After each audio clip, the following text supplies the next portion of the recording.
Oke, Nah, siap. untuk ini sudah paham sekarang soal kisi-kisi sudah dibahas, insya Allah lancar ya. Silahkan. Pak Sarpin adalah seorang pegawai negeri yang jumlah penghasilannya sebesar 6.250.000 per bulan dengan pengeluaran rutin sebesar 5 juta per bulan. Jumhur ulama berpendapat bahwa pegawai tersebut diwajibkan mengeluarkan zakat penghasilan setiap bulan sebanyak A. 2,5% dari 6.250.000 per bulan, 2,5% dari 1.250.000 per bulan, C. 2,5% dari 5 juta per bulan, D. 5% dari 6.250.000 per bulan, E. 5% dari 1.250.000 per bulan, Silakan C. tulis dulu. 2,5% dari 1.250.000 per bulan. Ditulis dulu ya. Nanti baru. Maaf. Oke. Terlalu bersemangit. Ya. Jawabannya apa, Pak, Bu? B.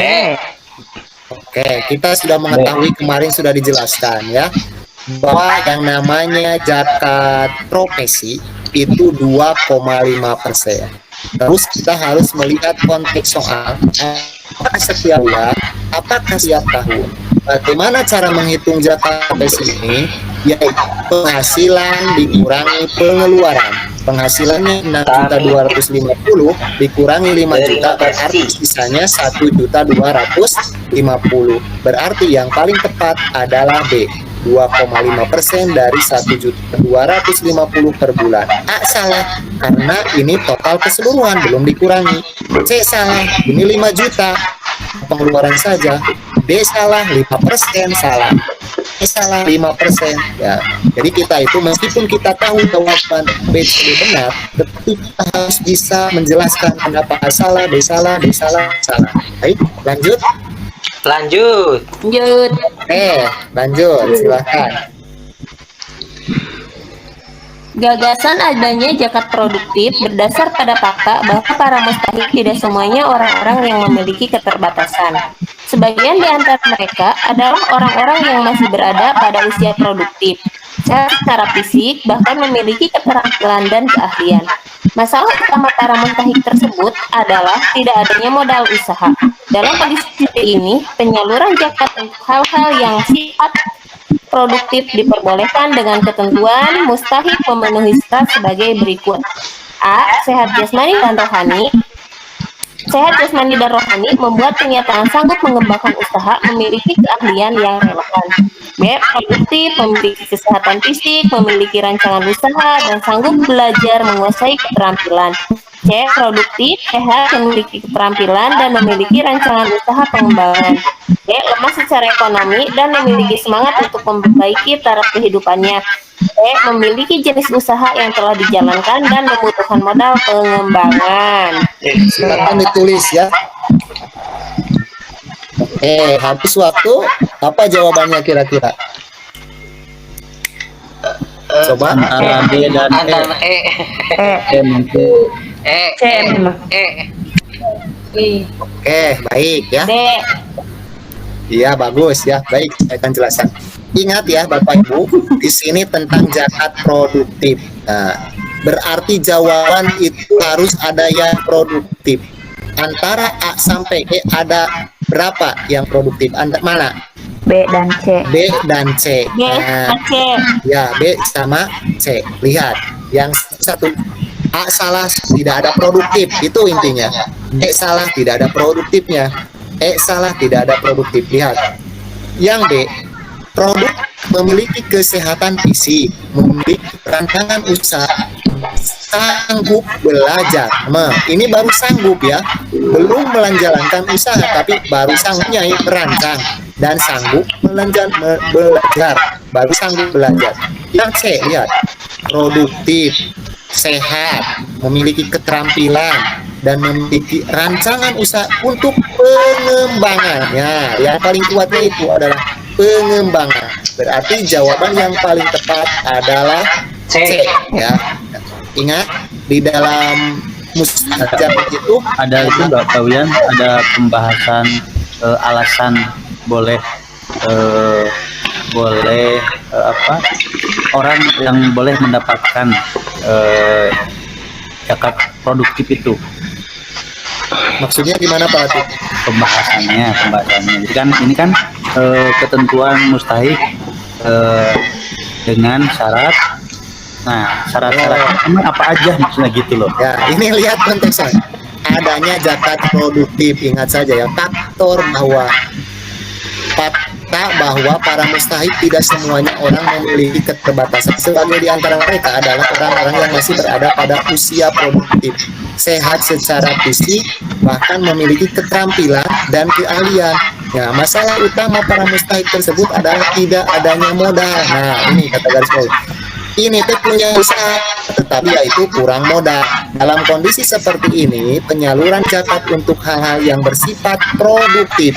Ya, ingat, di dalam mustahik zakat itu ada yang konsumtif. Konsumtif itu langsung. Kemudian ada konsumtif kreatif. Itu diberikannya semacam beasiswa. Produktif tradisional itu bahan ternak sapi. Ada juga produktif kreatif, ya, itu untuk usaha. Ini kalau yang ini berarti usaha, ini berarti produk apa Bu? Produk kreatif, berarti ini yang paling tepat itu adalah C, ya. Lanjut.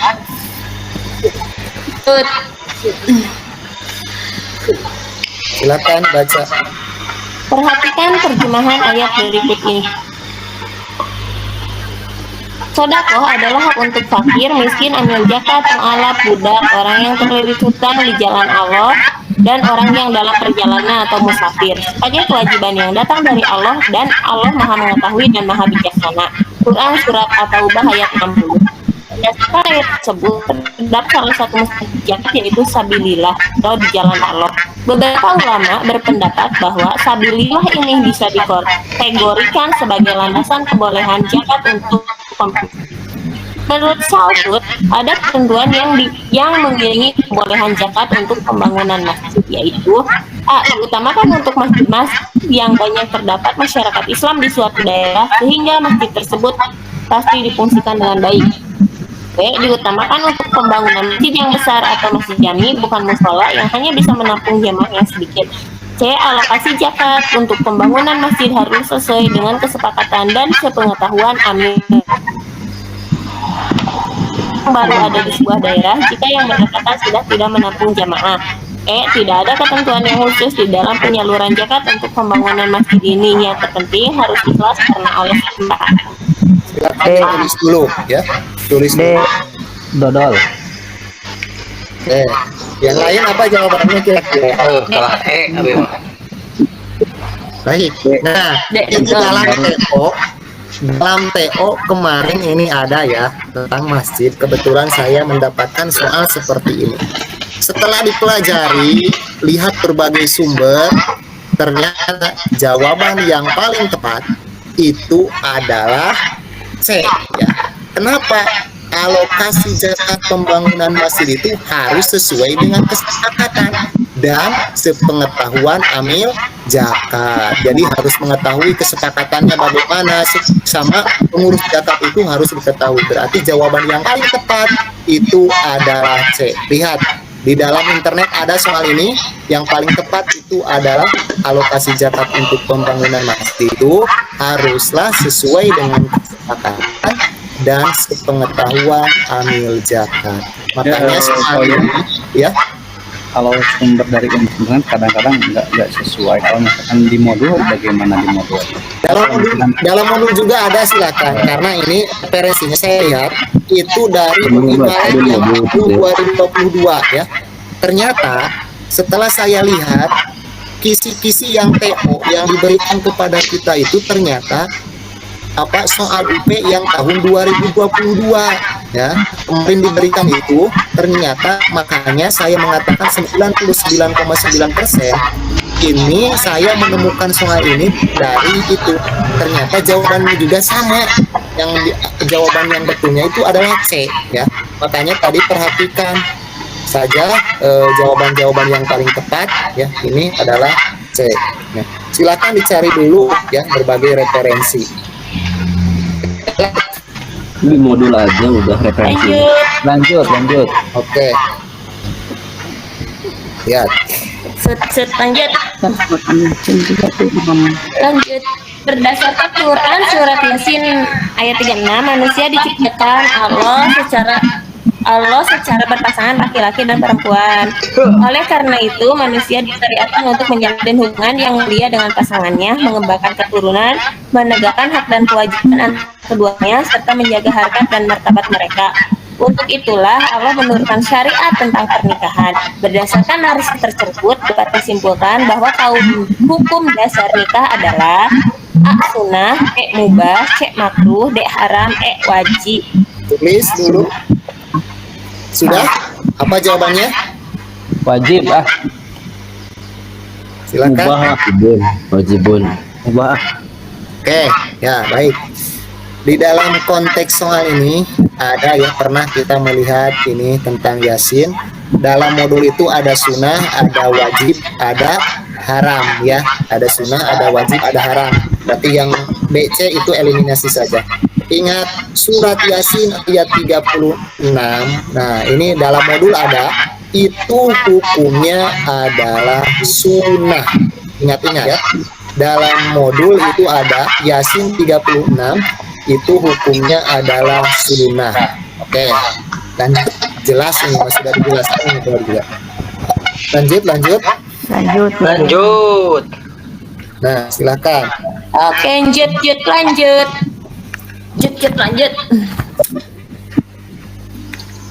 Hukum dalam Islam tidak terlepas dari ilatnya. Asal perintah monogami dalam pernikahan dapat berubah menjadi perintah poligami jika benar-benar ditemukan ilat yang dapat dibenarkan. Maka permasalahan baru setelah Islam membolehkan monogami adalah persoalan poligami. Menurut Mahmud Syabut, bahwa pada asalnya Islam memerintahkan laki-laki untuk beristri satu. Boleh beristri lebih dari satu jika dipandang darurat. Salah satu kondisi darurat yang memperbolehkan poligami adalah A. Seorang suami atau istri memiliki kecenderungan overseks hingga membutuhkan pasangan lebih dari satu. B. Seorang suami yang menginginkan keturunan sedangkan sang istri divonis mandul oleh dokter. C. Jumlah wanita lebih banyak dibanding jumlah laki-laki di sebuah daerah tertentu. D. Seorang suami yang menginginkan segera diberikan keturunan atas perintah orang tuanya. E. Seorang suami yang tidak sabar menghadapi sikap istrinya yang kurang penurut. Silakan ditulis jawabannya. B. Oke, sudah jawabannya apa? B. B, jelas ya. Kita sudah dibahas bahwa ini menurut keadaan darurat, menurut Mahmud Salut, ini semuanya betul ya. A, B, C betul deh. Tetapi urutan yang paling darurat itu adalah B. Seorang suami yang menginginkan keturunan sedangkan sang istri divonis mandul oleh dokter. Jadi ingin menginginkan keturunan tetapi istrinya mandul. Nah, itu dalam keadaan darurat di situ. Bisa dipahami? Lanjut. Lanjut. Di Indonesia terdapat dua jenis bank, yaitu bank konvensional dan bank syariah. Bank konvensional adalah lembaga keuangan yang fungsi utamanya adalah menghimpun dana untuk disalurkan kepada perorangan atau lembaga untuk usaha produktif dengan sistem bunga. Sedangkan yang dimaksud Bank Islam adalah suatu lembaga keuangan yang bertujuan menghimpun dana untuk disalurkan kepada perorangan atau lembaga yang buka tanpa bunga. Asas dari perbankan syariah dalam melakukan kegiatan usahanya adalah prinsip syariah, demokrasi ekonomi, dan prinsip kehati-hatian. Berdasarkan narasi tersebut, perbedaan pokok antara bank konvensional dan bank Islam adalah A. Bank konvensional bertentangan dengan Islam, sedangkan bank Islam tidak bertentangan. B. Bank konvensional dikelola oleh pemerintah, sedangkan bank Islam dikelola oleh swasta.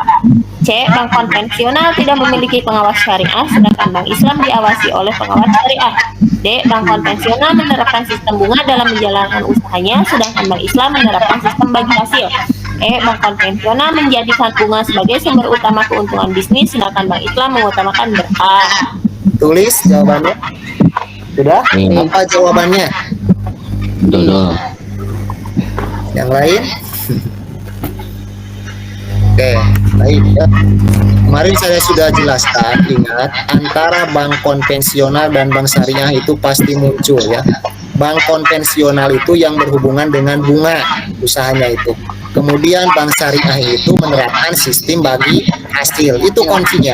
Jadi kuncinya itu ketika soalnya seperti ini panjang, lihat saja ke pertanyaannya, apa perbedaannya? Oh, kita sudah mengetahui. Pokoknya konvensional itu bertentangan dengan bunga, kalau bank syariah itu dengan menerapkan bagi hasil. Berarti jawaban yang paling tepat itu adalah B ya. Silahkan. Lanjut. Sudah. Keluarkan Kak. Ya. Abi sampai nomor 30-nya. Oh. Dia lanjut usaha. Terus ya. Jangan sampai Koyono tidur. meminjamkan sejumlah uang kepada Pak Tono dengan mensyaratkan ada tambahan dalam minat pengembalian yang telah ditentukan sebelumnya. Transaksi pinjam meminjam ini dilanjutkan jika terjadi kesepakatan saat akad tentang jumlah tambahan yang harus dibayar peminjam. Praktek semacam ini termasuk jenis riba. A. Fada, B. Ihsan, C. Jiyadah, D. Suhat, E. Nasiah. Nasiah. Tulis jawabannya. Sudah? Apa jawabannya? Terakhir mas. Oh, Nasiah. Untuk jawaban yang paling tepat itu adalah nasiah. Nasiah itu adalah tentang simpan pinjam kelebihannya itu ya. Dari ribanya itu dari pinjaman banknya. Ini adalah nasiah. Ingat, soal ini pasti selalu muncul ya. Lanjut. Oke, lanjut. Terdapat beberapa pendapat tentang hukum bunga bank. Pertama, kelompok mengharimun atau mengharamkan bunga bank secara mutlak. Kedua, kelompok mengharamkan bunga bank jika bersifat konsumtif. Ketiga, kelompok menghalilun atau menghalalkan bunga bank. Keempat, kelompok yang menghukumi syubhat. Jika ada seorang menyimpan uang di bank demi keamanan atau meminjam uang untuk keperluan modal usaha, bukan untuk keperluan konsumtif, hukumnya adalah A. Mubah, B. Haram, C. Makruh, D. Sunnah, E. Wajib. Silakan ditulis ya. Sudah? Apa jawabannya? boleh. A. Oke, ya sudah jelas kita dijelaskan kemarin bahwa hukum apa ini hukum bank itu ada dua, ada yang mubah, ada yang haram. Lihat konteks soal.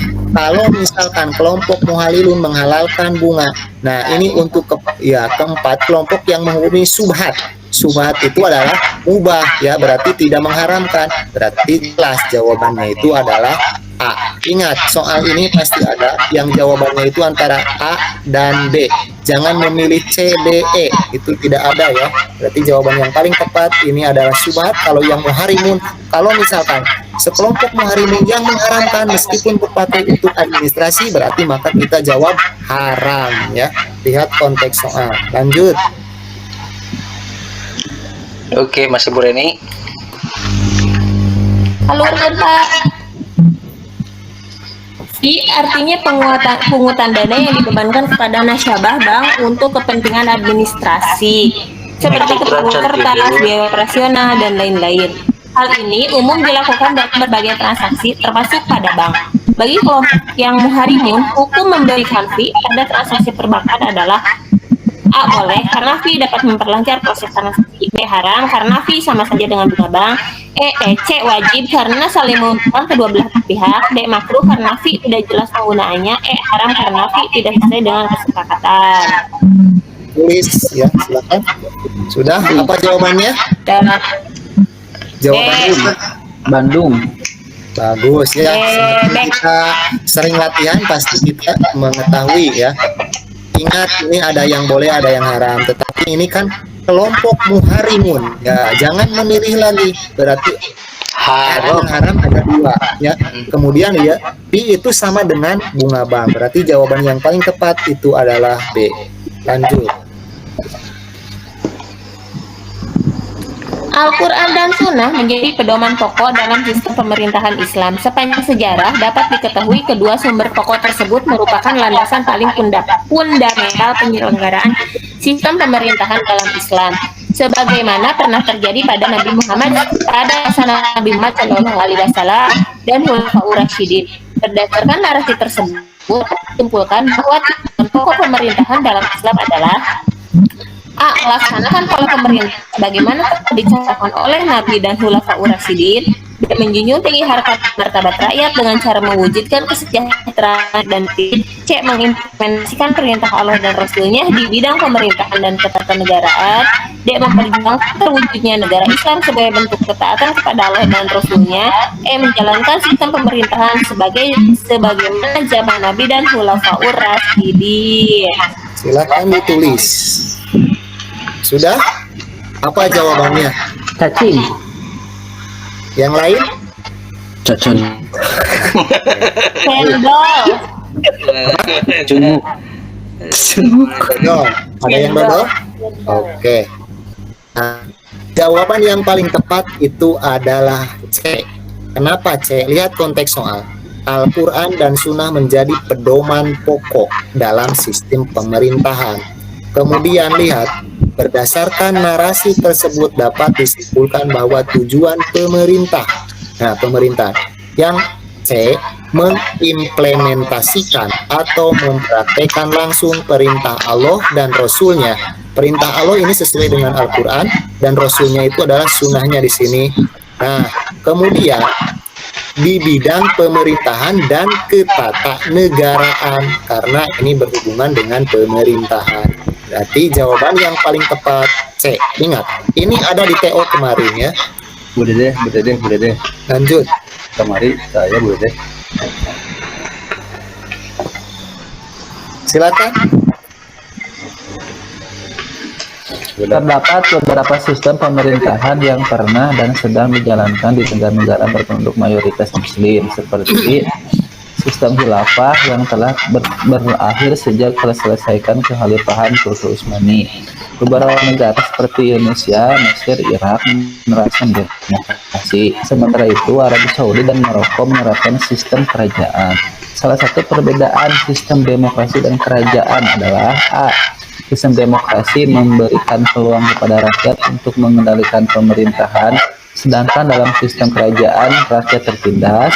B. Sistem demokrasi berdasarkan ajaran Islam, sedangkan sistem kerajaan mengacu kepada tradisi turun-temurun. C. Sistem demokrasi lebih sesuai dengan kehendak rakyat, sedangkan sistem kerajaan kurang sesuai dengan keinginan rakyat. D.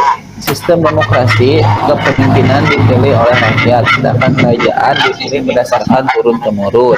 E.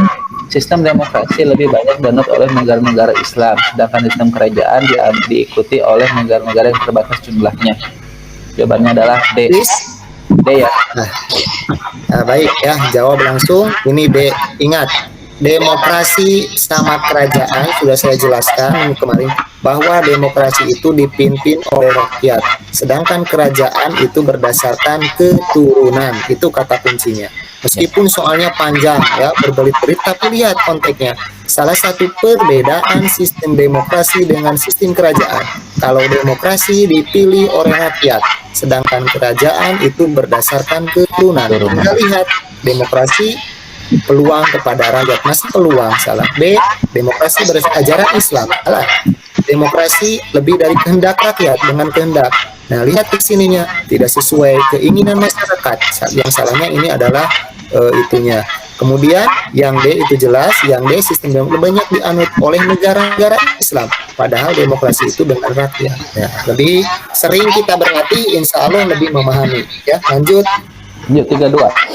Abu Bakar adalah orang yang sangat tegas dalam menjalankan kepemimpinan. Dinamika keadaan sosial pada masa pemerintah Umar bin Khattab mengalami perubahan dibanding dengan masa Nabi pada masa kepemimpinannya.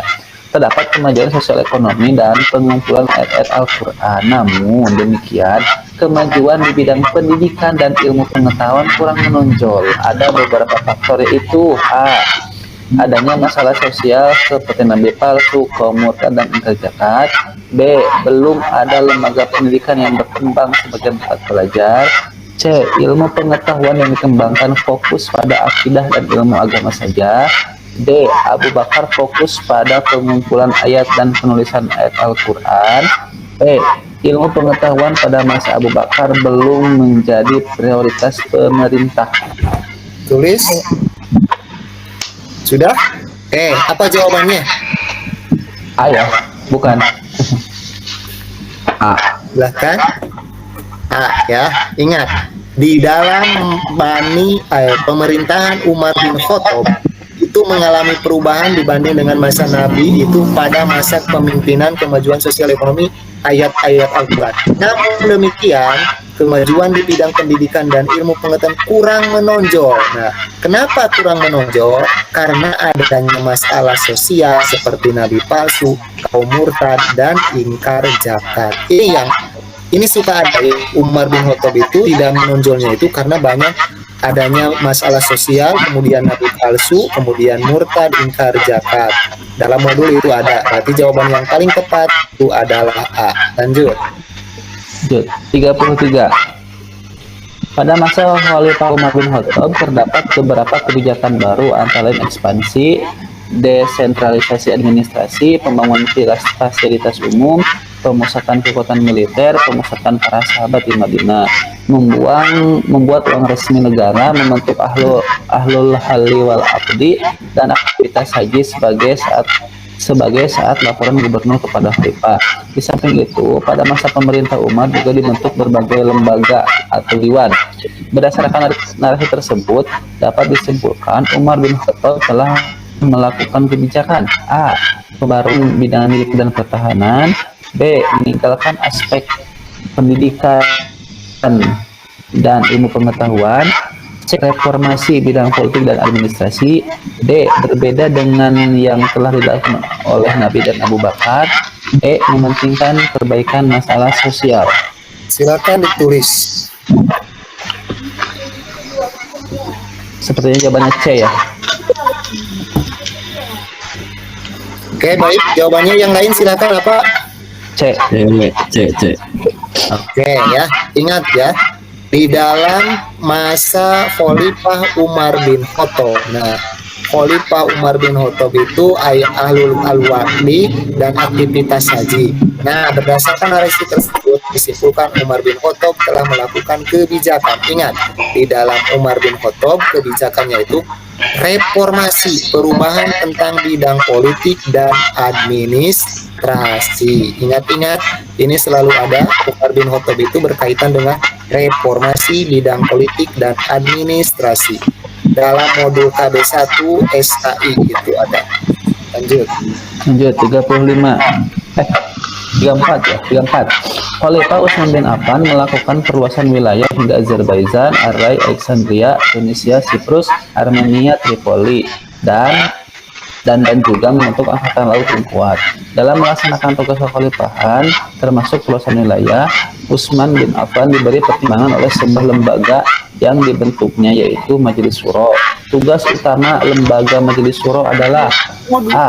Memberikan masukan kepada khalifah agar melakukan perluasan wilayah, B. Mengusulkan dibentukkan lembaga dan undang-undang kepada khalifah, C. Mewakili kepentingan masyarakat agar diperjuangkan oleh khalifah, D. Memimpin kegiatan musyawarah untuk mengambil keputusan, E. Menyampaikan pendapat dan pertimbangan kepada khalifah. 3, 2, 1. Tulis. D. Yang lain jawabannya apa? E. D. Ingat ya Bu, tugas utama Majelis Syuro itu adalah menyampaikan pendapat dan pertimbangan kepada khalifah. Ingat, kunci ini pasti ada ya. Tugas utama lembaga Majelis Syuro itu adalah menyampaikan pendapat pertimbangan kepada khalifah. MPR-nya. Iya. Silakan. Daulah Umayyah membagi daerah maklamah Islamiyah menjadi 5 besar wilayah besar, yaitu Hijaz, Yaman, dan Najd, Irak, Arab, dan Irak Ajam, Aman dan Bahrain, Karman dan Sajistan, Kabul dan Khurasan. Negeri-negeri di belakang sungai Mara Mahri dan Sid, serta sebagai negeri Punjab, Mesir dan Sudan, Armenia, Azerbaijan, Cian, Afrika Utara, Libya, Andalusia, Syria, Sardinia, dan Baliyat. Setiap wilayah besar diangkat seorang Amirul Umaro atau gubernur jenderal yang di bawah kuasaannya dapat beberapa orang amir atau gubernur yang mengepalai satu wilayah. Organisasi yang menangani hal ini adalah A. Al-Nidam Al-Mali, B. Ad-Dawawin, C. Al-Imaroh al-Buldan, D. Syuhtan, D. Barid. Silakan. Jawabannya apa? C. Al-Imaroh Antara A sama C. Imaroh itu pemerintah, Buldan itu wilayah. Ya, C. Nah, suara Pak itu udah muncul ya. Baik ya. Iya, abi milarian jaringan dugi ke Malaysia. Mohon alhamdulillah ya. Baik, kita pahami setiap ada kata Amirul Umaro, kemudian di sini gubernur. Ini pasti ada kan Teo kemarin. Yang kita harus jawab adalah Al-Imaro alal al-Buldan. Ingat. Kalau nanti ada soal seperti ini, Amirul Umaro gubernur. Ingat saya kemarin pada waktu Teo, gubernur itu Imaroh alal al-Buldan karena itu merupakan pemerintah. Jadi al-Imaroh alal al-Buldan. C ya. Lanjut. Saya sampai 40 ya, nanti ganti. 36. Pak, ke atas kan Pak, ke bawah Pak. Siap. Masa dinasti Abbasiyah dikenal sebagai periode keemasan Islam terutama dalam bidang agama, ilmu pengetahuan dan peradaban. Di antara tradisi yang berkembang pada masa itu adalah tasnif dan tadwin sebagai cabang ilmu, meliputi tafsir, hadis, filsafat, bahasa, dan sebagainya.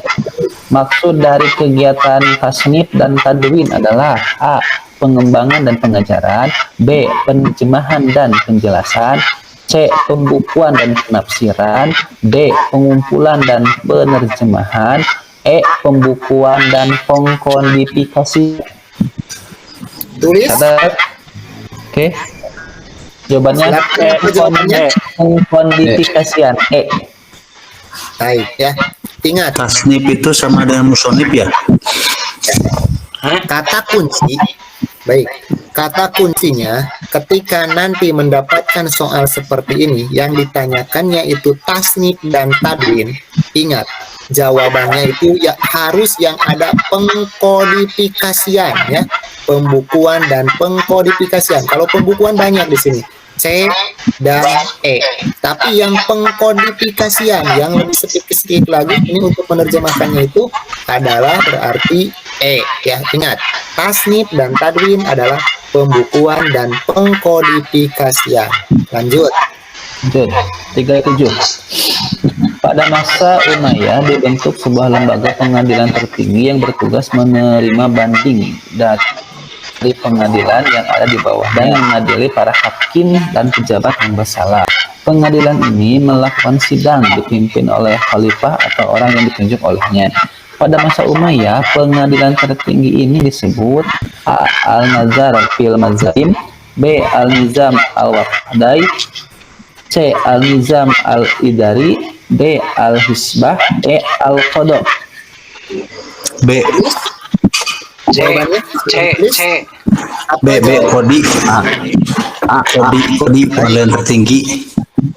Bagus ya.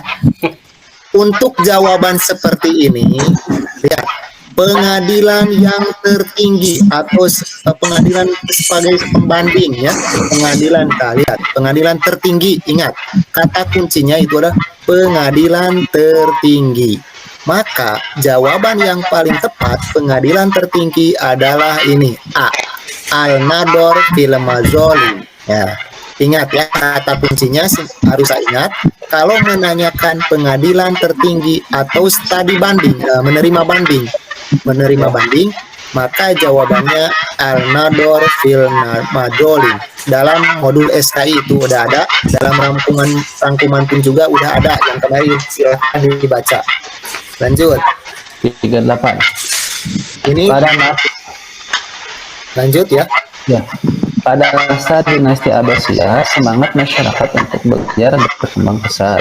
Kian juga pengembangan ilmu pengetahuan meluas dan difasilitasi secara maksimal oleh para khalifah. Masyarakat sangat antusias mendatangi pusat-pusat belajar seperti kitab madrasah maupun universitas.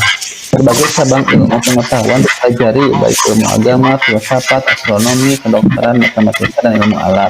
Berdasarkan narasi di atas, kesimpulan yang kurang tepat adalah A. Khalifah memiliki kecintaan terhadap ilmu pengetahuan.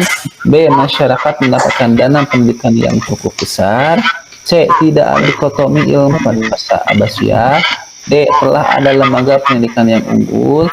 E. Ilmu pengetahuan berkembang pesat.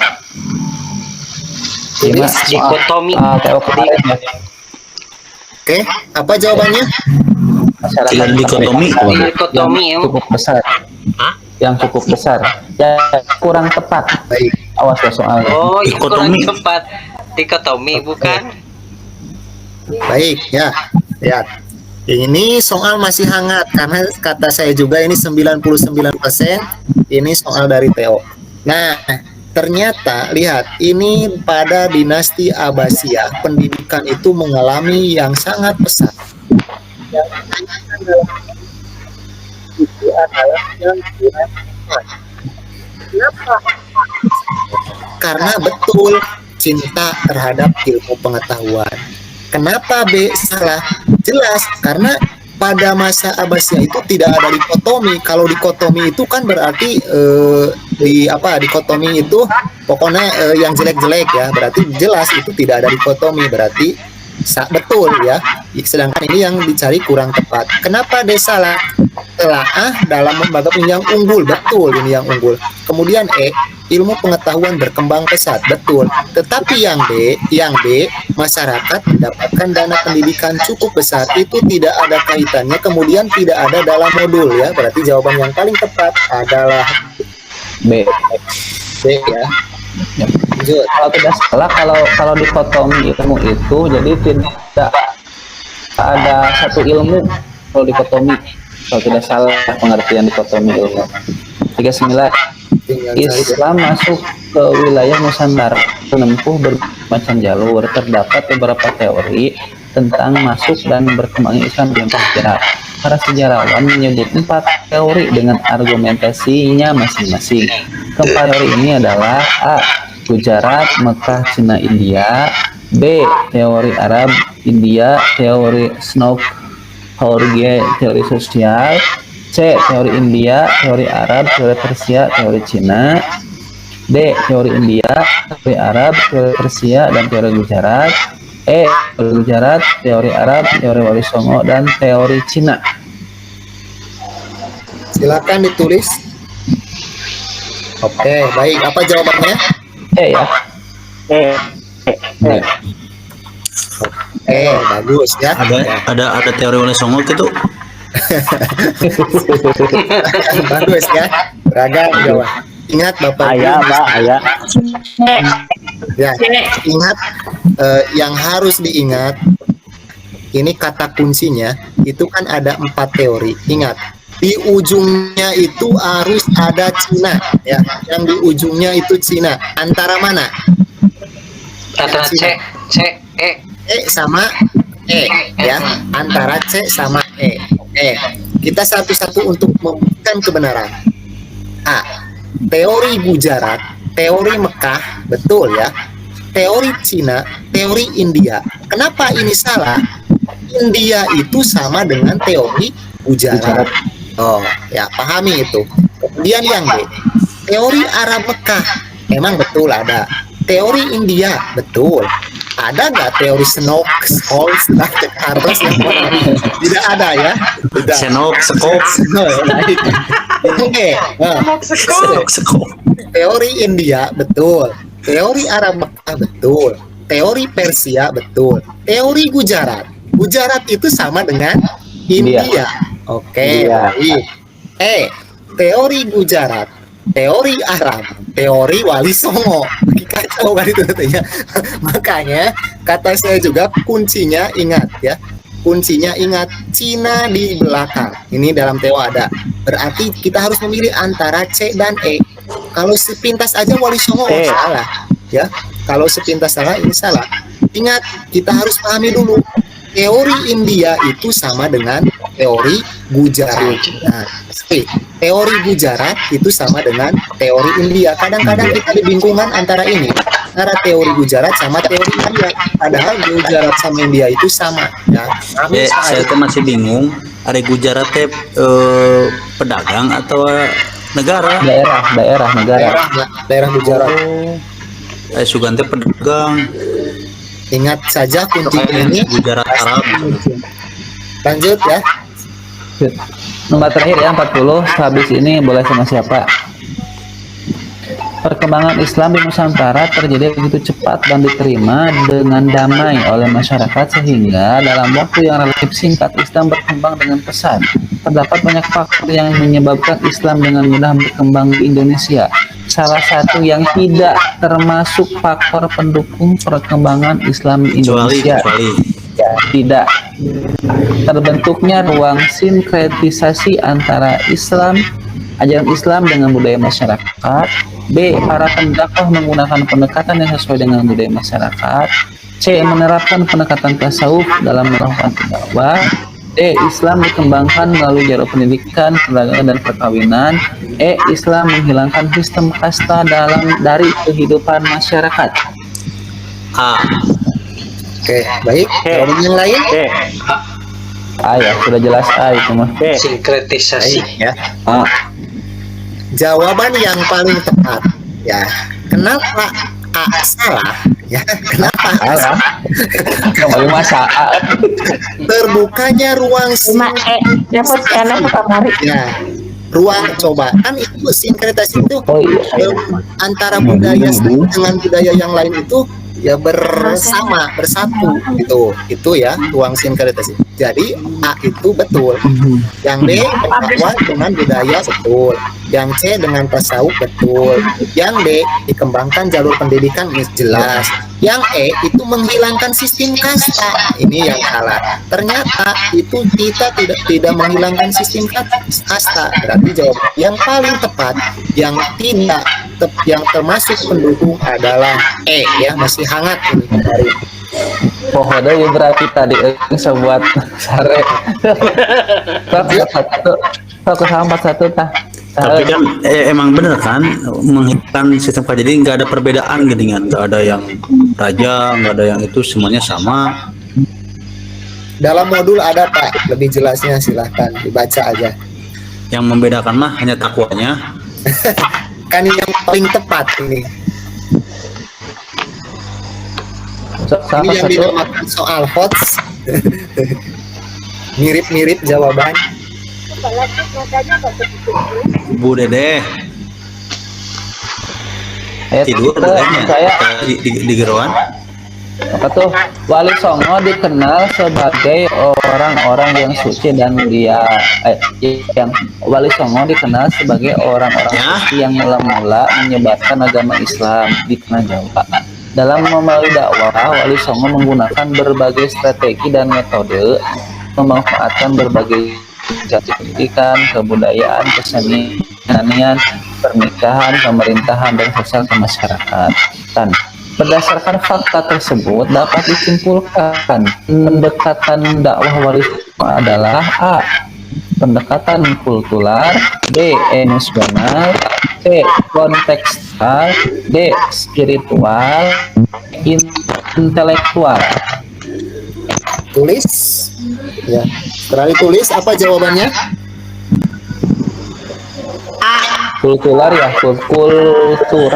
kultural Ya. Ya baik, jawaban yang paling tepat Wali Songo itu melalui pendekatan kultural. Ingat-ingat ya, kuncinya ini ya. Wali Songo itu melalui pendekatan kultural. Ya kan? Lanjut. Islam masuk ke Afrika melalui perdagangan. Hal ini disebabkan oleh beberapa wilayah Afrika yang memang menjadi salah satu jalur perdagangan yang sangat penting. Setelah Islam berkembang di Afrika, banyak yang selanjutnya menerima kaum muslimin, bahkan sebagian diantaranya mengubah kerajaan menjadi kerajaan Islam. Berdasarkan rasa di atas, dapat disimpulkan bahwa A. Islam berkembang ke Afrika tidak melalui ekspansi atau penaklukan. B. Islam masuk ke Afrika tidak melalui perdagangan. C. Raja Afrika melakukan perlawanan terhadap umat Islam. D. Sejak dahulu Afrika dikenal sebagai jalur perdagangan. E. Sejak awal masyarakat Afrika sudah menerima Islam dengan rela. Silakan ditulis. Apa jawabannya? A ya. Islam berkembang ke Afrika itu tidak melalui ekspansi atau penaklukan. Tapi jawaban yang paling tepat ini adalah A. Lanjut. Ketiga. Berdasarkan sejarah, masuknya Islam ke Amerika menurut sebagian ahli mulai sejak sekitar abad 16. Walaupun begitu, ada peneliti lebih cenderung mengatakan Islam ke Amerika mulai abad 19 Masehi sejak kedatangan para buruh imigran dari Timur Tengah dan selanjutnya menetap. Hal ini mengindikasikan bahwa H. Islam masuk ke Amerika mulai abad ke-19. B. Imigran Muslim datang dari Timur Tengah. C. Islam masuk ke Amerika melalui para imigran Muslim. D. Islam masuk ke Amerika sejak abad 16 Masehi. Tidak ada data terkait dengan sejarah masuknya Islam ke Amerika. Tulis. Kalau sudah ditulis, apa jawabannya? C. Abi pas tahu jawabnya ya pas tahu. Ada C, jawaban itu. Oke, bagus ya. Ini dalam TO ada hangat ya. Saya juga salah kemarin. Nah, bagaimana? Jawabannya Boyan, jawabannya E. Saya mah kemarin antara yang soal melihat konteks soal 16 dari liar 16 ya 18. Ternyata setelah saya buka dalam modul dalam KB itu yang paling tepat adalah C. Islam masuk ke Amerika itu melalui para imigran Muslim. Ingat-ingat ya, ini harus kita pahami. Kalau ada pertanyaan seperti ini, jawabannya ini. Karena ini masih hangat, siapa tahu nanti di dalam UP ini soalnya sama seperti ini. Makanya harus ingat intinya saja. Lanjut. 44. Masuknya Islam ke benua Eropa setidaknya mengalami 4 periode hingga jumlah penduduk Muslim di benua tersebut makin bertambah. 4 periode tersebut adalah A. Islam Spanyol, Turki Utsmani, Mughal dan Persia, Abbasiyah, Ayyubiyah, Fatimiyah dan Al-Ghalibiyah, Umayyah, Abbasiyah, Fatimiyah, Turki Utsmani, Spanyol dinastikan dari Mongol, Turki Utsmani, imigran Muslim, Umayyah, Abbasiyah, Mughal dan Persia. Yang penting ayat ini. Silakan ditulis. C. Ya, apa jawabannya? Jawabannya C ya. C. Oke, ya masih hangat ya. Saya sengaja ini jawaban paling masih di E. Cuma saya sengaja dikecoh ya, dikecoh dialihkan ke yang C. Kita harus tahu bahwa yang 4 periode itu adalah periode Umayyah, Abbasiyah, Fatimiyah, dan Turki Utsmani. Ingat ya, Umayyah, Abbasiyah, Fatimiyah, dan Turki Utsmani. Ini pasti ada ya dalam nanti soal. Lanjut. 45. Islam pertama itu ke Australia dibawa oleh para pelaut Makassar. Pelaut-pelaut itu yang pertama kali melakukan kontak dengan penduduk aborigin. Mereka mendarat di bagian utara Australia sekitar abad 17-an. Ya. Itu mereka datang dengan sangat sopan dan sebelumnya meminta izin kepada penduduk asli. Inilah salah satu hal yang menarik penduduk asli Australia untuk mempelajari keyakinan dan pola kehidupan para pelaut Makassar tersebut. Berdasarkan narasi tersebut dapat disimpulkan bahwa masyarakat asli Australia menerima Islam karena A. Perilaku mulia yang ditunjukkan para pelaut Makassar saat berinteraksi. B. Penduduk Makassar datang menyebarkan Islam. C. Penduduk aborigin memerlukan ajaran Islam sebagai pembebasan. D. Adanya kontak budaya antara pelaut Makassar dengan penduduk aborigin. E. Abad 17-an di Australia belum ada agama yang dianut masyarakat. Silakan ditulis. Apa jawabannya? Pauyan punten heula yang ningali nomor 44. Abi nembe kakankeun. Jawabannya 45A. Yang sudah. anu eta Bu, anu Islam Mongol, Islam Eropa. Ya. Tas. Dikirim Bu, tenang Bu. Dikirimkeun Bu, tenang. Oke. Siap. Sengaja saya dialihkan ke saya bayar Kecoh ya. Ini Umayyah, Abbasiyah. Kemudian ini ya. 45 Oke, yang ini itu apa Pak. jawabannya? A. 45. A. Oke. Baik. Perilaku mulia. Ya, kita harus ingat ini Australia, masuknya Islam ke Australia itu adanya pelaut dari Makassar. Yang mana ada ABCD antara pelaut Makassar, ada D. Kalau pencari kunci ya. Nah, yang D adanya kontak budaya. Nah, kalau yang A, lihat perilaku mulia yang ditunjukkan para pelaut Makassar saat bermigrasi, sehingga pada waktu itu Australia cepat berkembang masuk Islam. Jadi yang paling tepat itu adalah A, ya. Ingat, harus kita pahami ketika ada Australia, maka di sini adalah perilaku yang mulia ke Laut Makassar, ya. Tapi lihat ke sananya, ke sampingnya. Lanjut. 46. Akhlak merupakan salah satu realisasi tauhid. Seseorang yang bertauhid dan baik akhlaknya berarti dia adalah sebaik-baiknya manusia.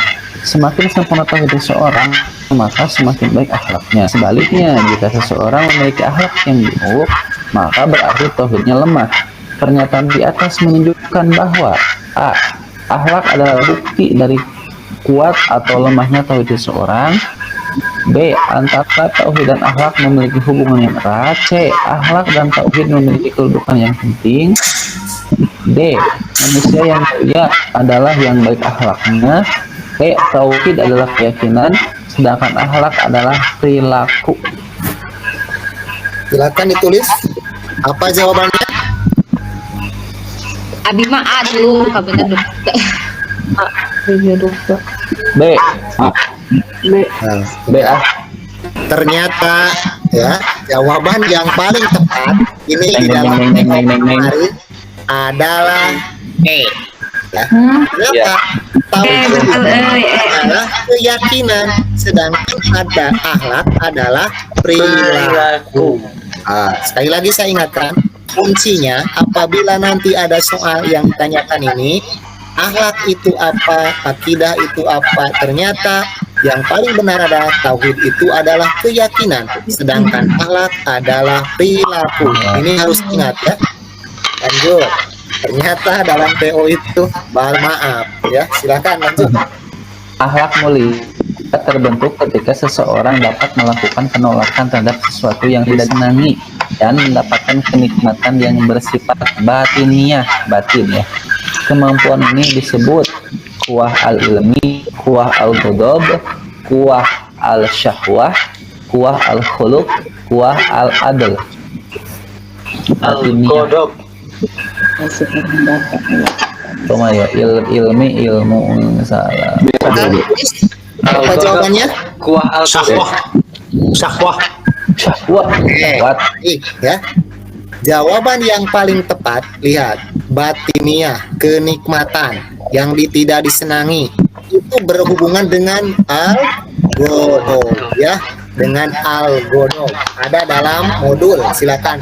Yang dirangkum kemarin saya juga sudah ya. Ingat kuncinya saja, kalau misalkan ada kenikmatan batiniah dalam hati, kemudian disenangi, nah ini makanya disebut al-ghadab sesuai dengan kisi-kisi ya. Sengaja saya buang kisi-kisinya supaya tidak fokus terhadap kisi-kisi. Lanjut.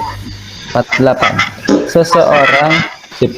Seseorang yang beramal soleh selalu melakukan perbuatan baik sesuai dengan tuntunan Al-Quran dan Sunnah, ditunjukkan semata-mata untuk menunjukkan kepatuhan dan ketundukan kepada Allah, dilakukan secara terus-menerus sekalipun dalam jumlah yang sedikit. Berdasarkan narasi tersebut, tujuan utama amal soleh adalah A. Dilakukan secara kontinu, B. Merujuk pada Al-Quran dan As-Sunnah, C. Memperoleh pahala dari Allah, D. Melaksanakan perintah Allah, E. Masuk surga. Silakan untuk ditulis dulu. Kira-kira jawaban Bapak Ibu kemarin Teo yang mana? Ayo. Saya mah menjawab kalau sekarang mah D. Oke, baik ya. Ternyata jawaban yang paling tepat ini adalah kalau saya terkecoh secara terus-menerus, pasti akan menjawab continue. Tetapi salah. Lihat konteks soal. Setelah dipelajari, ternyata di sini adanya tuntunan Al-Quran dan Sunnah, ya.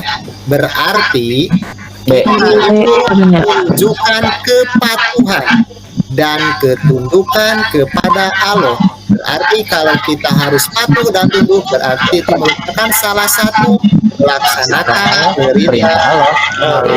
Itu mah harus ditanyakan ke Pak Soleh karena itu amal soleh. Oh, gitu ya. Nah, makanya ada hikmahnya ya, nilai TO kita kecil, jadi kita itu digali sejauh mana gitu. Kalau misalkan TO kita besar, tidak ada kemauan kalau saya gitu, saya pribadi. Justru saya mah dari yang buruk itu dijadikan yang terbaik. Pengalaman pahit saya waktu sekolah seperti itu. Silahkan. 49. Aduh. Tegar dulunya merupakan seorang guru honorer yang pada akhirnya berhasil mendirikan sebuah yayasan. Lewat yayasan yang didirikan tersebut, ia berhasil membiayai ratusan siswa yang mampu dengan beasiswa penuh.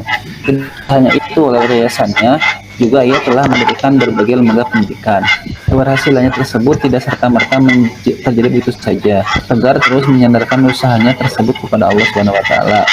Tegar juga selalu giat bekerja dan memperbanyak jaringan sehingga bisa mewujudkan impiannya mendirikan yayasan.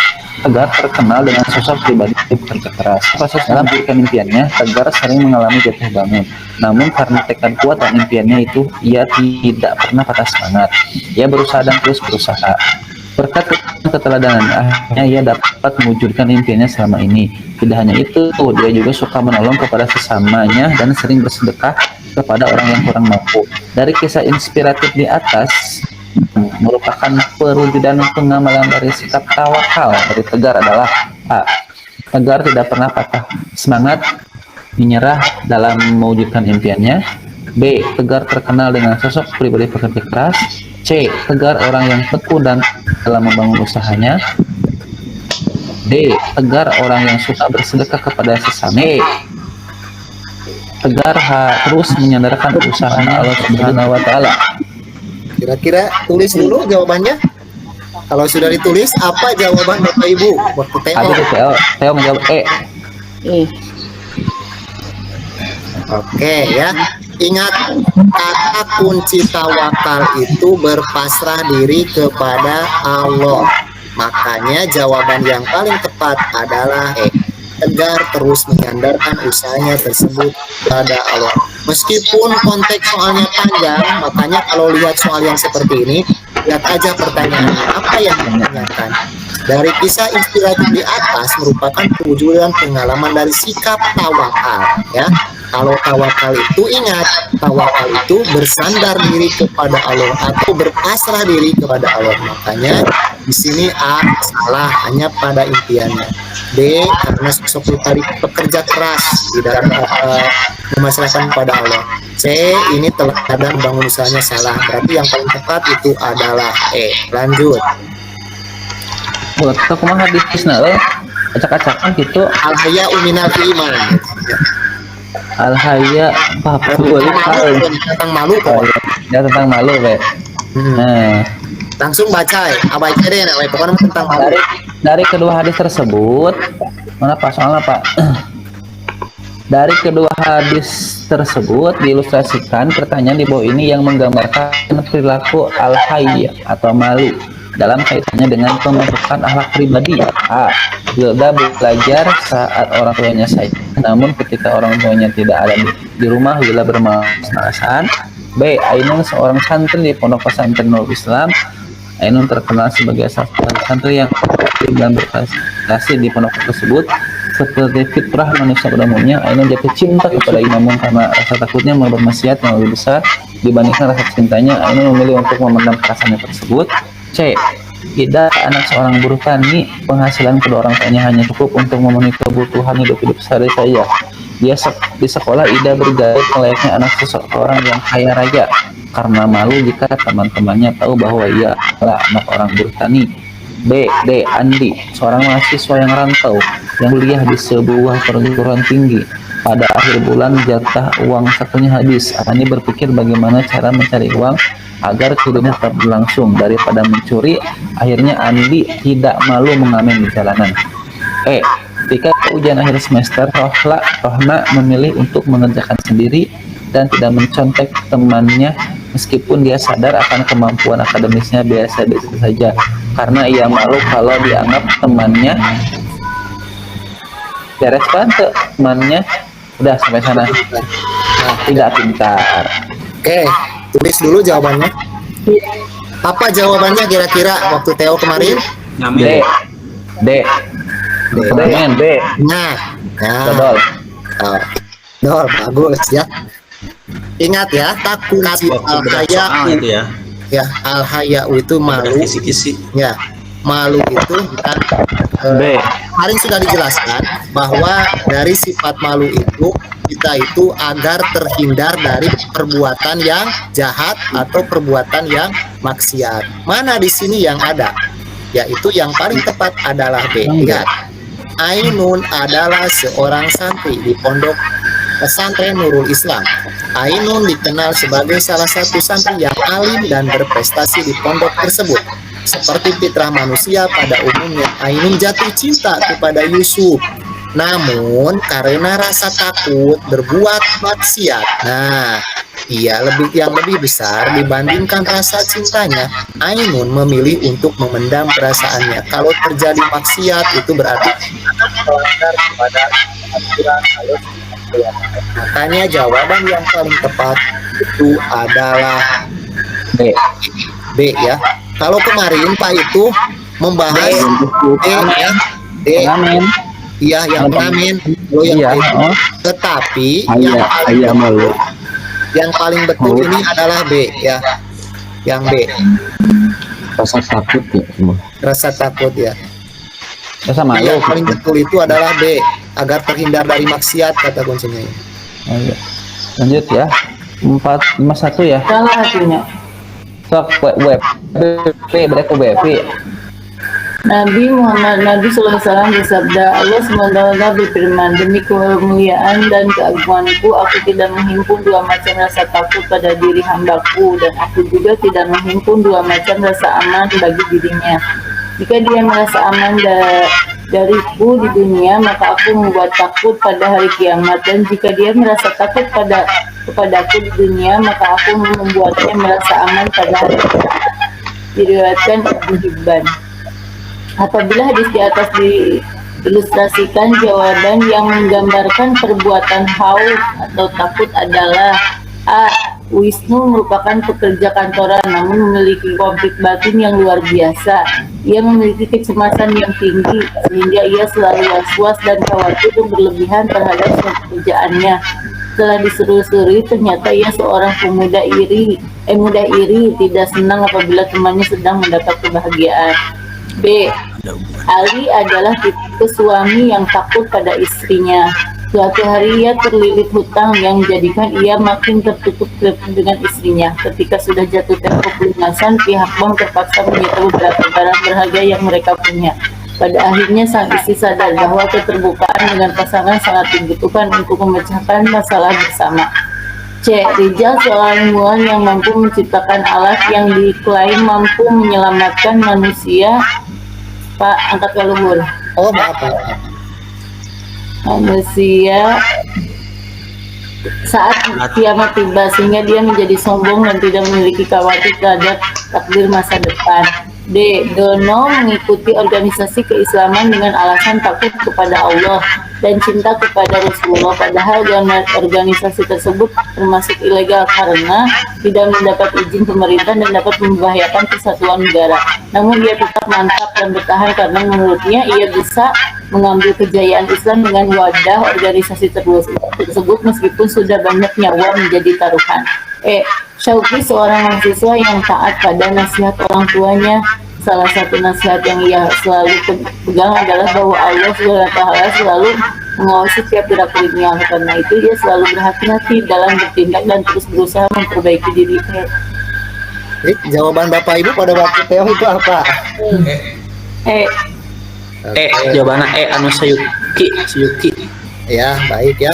Ingat, kemarin saya sudah menjelaskan antara khauf dan malu ya. Itu yang pertama, kita itu kalau malu agar terhindar dari terjerumus maksiat atau melanggar aturan-aturan yang jelek. Sama dengan khauf, itu kita itu merasa gerak-gerik ya, diawasi oleh Allah. Jadi jawaban yang paling tepat itu adalah Coba yang A. Ini hanya memiliki konflik batin. Nah, setelah pokoknya yang seperti itu, panjang waktunya habis ya, karena sudah malam. Baik, langsung saja. Ayo. Karena sudah. Pak Budi adalah seorang yang penyayang. Dia memiliki banyak kucing yang dipelihara di rumahnya, yang diambil dari kucing-kucing yang terlantar di jalan. Di lingkungan masyarakat, Pak Budi juga dikenal dermawan. Dia tak segan yang kesusahan, baik secara materi maupun non-materi. Suatu ketika, Pak Budi dan keluarganya terkompresi COVID-19 dikarenakan tidak ada gejala yang berat, maka mereka diharuskan isolasi mandiri di rumah. Sejak hari pertama masa isolasi di rumah, berbagai bantuan berdatangan baik dari tetangga maupun kenalan Pak Budi yang berupa sembako, makanan siap haji, sayuran, buah-buahan, obat-obatan, dan lain sebagainya. Hampir 3 kali dalam sehari, orang-orang bergantian menghampiri bantuan dan mensupport kepada Pak Budi dan keluarganya. Berkaitan dengan sifat penyayang, pernyataan yang paling tepat untuk menunjukkan pesan dari cerita di atas adalah A. Seorang akan menemui dari apa yang dia usahakan. Seseorang akan menuai dari apa yang dia usahakan. Orang akan lebih senang jika memberi bantuan kepada orang yang tidak dikenal baik, pada orang yang dikenal baik. Barang siapa yang menyayangi, maka dia akan disayangi oleh Allah dan Rasul-Nya. Buah dari sifat penyayang adalah keuntungan yang tidak hanya bagi orang lain, namun juga bagi dirinya sendiri. Pak Budi adalah orang yang penyayang pada semua makhluk Allah Subhanahu wa Ta'ala. Silakan ditulis dulu. Jawaban yang paling tepat apa? Kemarin menjawab cenderung karena Oke, baik ya. Kemarin saya sudah menjelaskan karena kalau sekarang saya tidak terlalu panjang untuk menjelaskan karena paling mengulang kembali. Kemarin ini sudah saya jelaskan bahwa yang namanya dari kasih sayang selain untuk orang lain juga untuk diri sendiri. Ini kuncinya ya. Selain untuk orang lain, namun juga bagi diri sendiri. Ya, saya akan tidak terlalu lama menerangkan karena sudah diterangkan di hari kemarin. Ya, lanjut. Karena perceraian orang tuanya, Zakaria hidup dalam keadaan kondisi batin yang selalu tidak baik. Ia memutuskan untuk tidak lagi bertemu dengan ayahnya. Namun ketika hendak menikah, Zakaria berpikir sebaliknya. Zakaria menemui ayahnya untuk dapat hadir di pernikahannya. Zakaria berpikir bahwa anak-anaknya kelak harus melihat ayahnya memiliki hubungan baik dengan kakeknya. Dan ketika telah memiliki anak, Zakaria pun senang melihat hubungan yang dekat antara anak-anaknya dengan kakeknya. Kisah di atas menunjukkan manfaat dari bersikap A. Optimis, B. Tenggang rasa, C. Berprasangka baik, D. Hormat kepada orang tua, E. Memaafkan. Silakan ditulis. ditewas sama maafkan ya. Oke, ya ini soal tewas semuanya ya, makanya saya mengatakan 99,9%. Meskipun dari dosen nggak ada, saya cari. Ternyata alhamdulillah berkat ikhtiar saya menemukan. Kira-kira jawaban yang paling tepat ini adalah ya. Lihat, karena penceraian orang tua, Zakaria hidup dalam keadaan kondisi batin. Gara-gara berpisah akhirnya ini nah dia berpikir, nah bagaimana itu? Berarti ya langsung. Pak Ihsan memiliki banyak teman dari berbagai agama, mulai Kristen, Katolik, Hindu, dan Buddha. Suatu saat, salah seorang temannya yang berbeda agama dengannya meminta diberikan pekerjaan oleh Pak Ihsan. Pak Ihsan pun memberikan sebuah pekerjaan kepada temannya itu sesuai dengan kompetensinya. Sikap Pak Ihsan di atas mencerminkan pengalaman nilai-nilai yang sesuai dengan sifat Allah. A. Ar-Rahman, B. Ar-Rahim, C. Al-Malik, D. Al-Ghafar, E. Al-Basit. Silakan ditulis dulu. Kalau sudah ditulis, jawaban ibu bapak pada waktu Teo apa? Ar-Rahman. Al-Malik. Silakan. Apa? Pekerja. Pokoknya Ar-Rahman. Al-Malik, mau jawab Nah, Teo Ada Al-Malik aja. aku Pantesan ibu nilainya 50. kekuasaan. Ar-Rahman. Makanya setelah Dan Ar-Rahman. setelah kemarin kita bahas kisi-kisi, ada gambaran ya sekarang itu. Ternyata, nah, jawaban yang paling tepat itu adalah Ar-Rahman. Ar-Rahman itu Maha Pengasih. Kenapa tidak Ar-Rahim? Kalau Ar-Rahim itu lebih spesifik, sedangkan Ar-Rahman lebih global. Seperti dina saur Pak Ana makin Ar-Rahmani anu mapari nikmat ageng ieu Allah. Nikmat ageng nate lain ukur ka jalma anu takwa, tapi jalma anu teu takwa ge dipasihan ku rahmatna Allah. Tapi Ar-Rahim anu mapari nikmat alit ieu Allah. Ieu mah Ar-Rahim nate dipasihan nate ku Allah teh hanya bagi orang-orang yang bertakwa. Jadi kita harus bisa membedakan mana Ar-Rahman, mana Ar-Rahim. Kalau Dunia dan di Ar-Rahman, akhirat. nah itu Ar-Rahman mah umum globalnya, teu aya nu kafir, teu aya nu miskin diberikan. Tetapi Ar-Rahim itu hanya spesifik. Nah, makanya dalam konteks soal ini Pak Ihsan teman berbagai agama, mulai dari Kristen, Katolik, Hindu. Nah, sedangkan dalam soal UP nanti rata-rata tidak ada yang Ar-Rahim ya, tetapi kebanyakan Ar-Rahman. Makanya pahami ini Ar-Rahman. Ar-Rahim itu jarang ya, karena itu spesifik.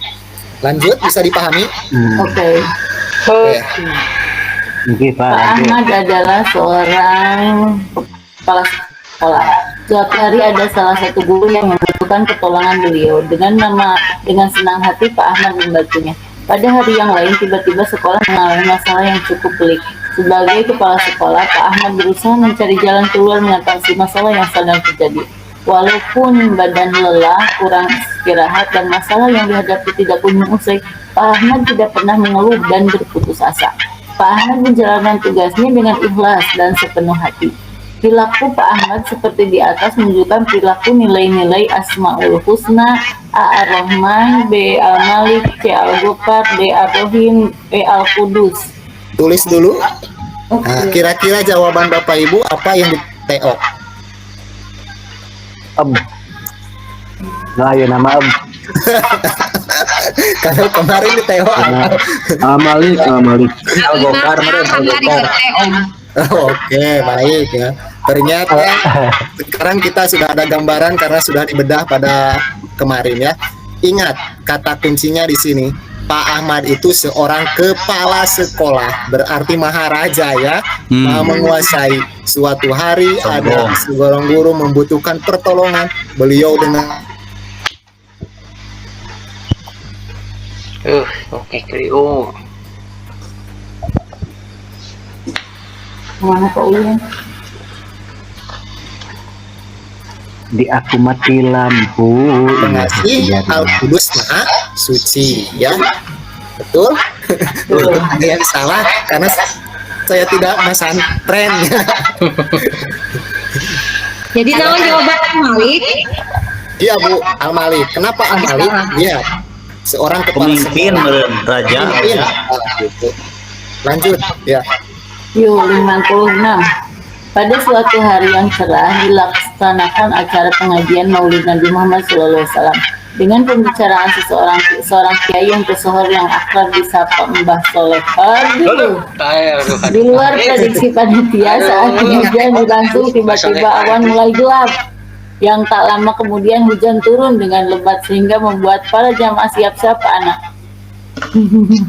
Tak lama kemudian hujan turun dengan lebat hingga membuat para jemaah berhamburan untuk mencari tempat berteduh.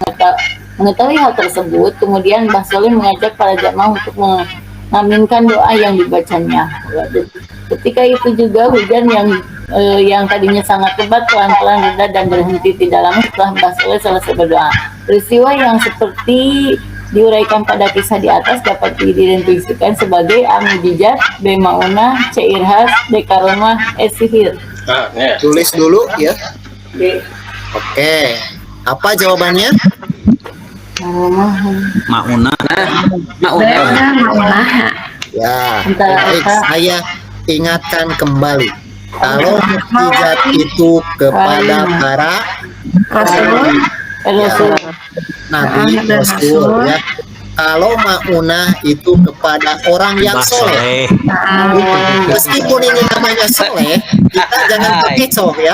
Meskipun Pak Ana misalkan ya itu. Nah, kalau irhas itu diberikan oleh Allah kepada calon nabi ya, calon nabi. Kalau karomah itu kepada wali. Kalau sihir itu bertentangan dengan aturan Allah ya.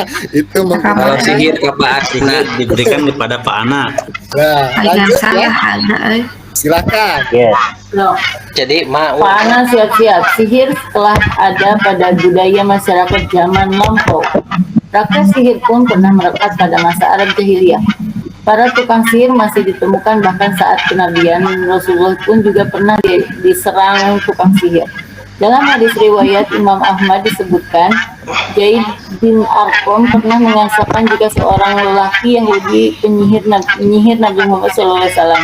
Nabi pun mengeluh sakit beberapa hari kemudian. Jibril mendatangi Nabi dan berkata, seorang Yahudi telah menyihirmu. Dia membuat buhul di sumur ini. Utusan seorang untuk mendatangi sumur itu dan mengambilnya. Rasulullah pun mengutus seseorang untuk mengeluarkan buhul itu. Orang itu lantas mendatangi Rasulullah. Lalu Nabi SAW menguraikannya. Rasulullah berdiri seakan-akan bangkit dari ikatan.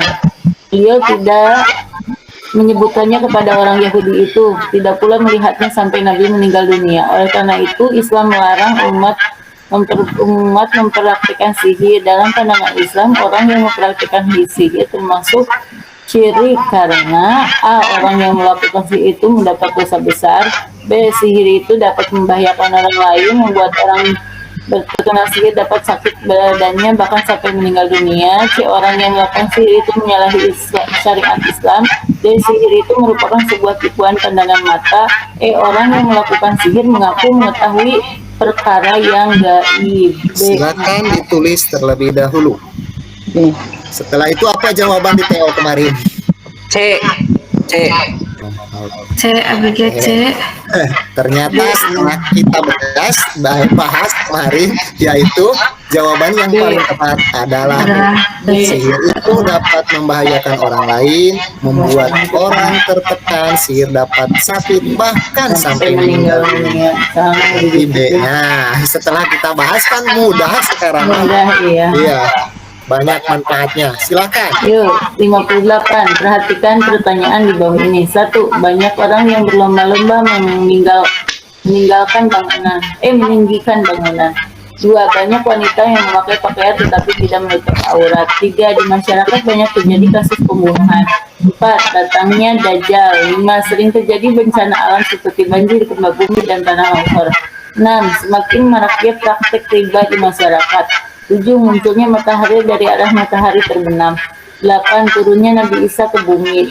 9. Tenggelamnya bumi bagian barat, timur, serta jazirah Arab. Di antara pernyataan di atas yang merupakan tanda-tanda kiamat sugro. Kalau urutkan akan di kiamat sugro. Ya mah salah ada jalan ya mah. 2356. Cari dulu yang kubronya, kemudian Sudah ditulis? Baik. Yang kubronya dulu Dajjal 4 ya. Ini, kemudian ini berarti ada 2 sama 1. Kemudian lihat 8 turun Nabi Isa ke bumi, salah, berarti yang paling tepat adalah A. Ya, lanjut. 59. Perhatikan pernyataan berikut ini. Munculnya Dajjal, turunnya Nabi Isa dan Nabi Ibrahim, keluarnya Yajuj dan Majuj, terjunnya matahari dari arah timur, munculnya Dabba. Kelompok yang paling tepat menunjukkan tanda-tanda kiamat kubro. yang nggak ada nomor 2-nya. B.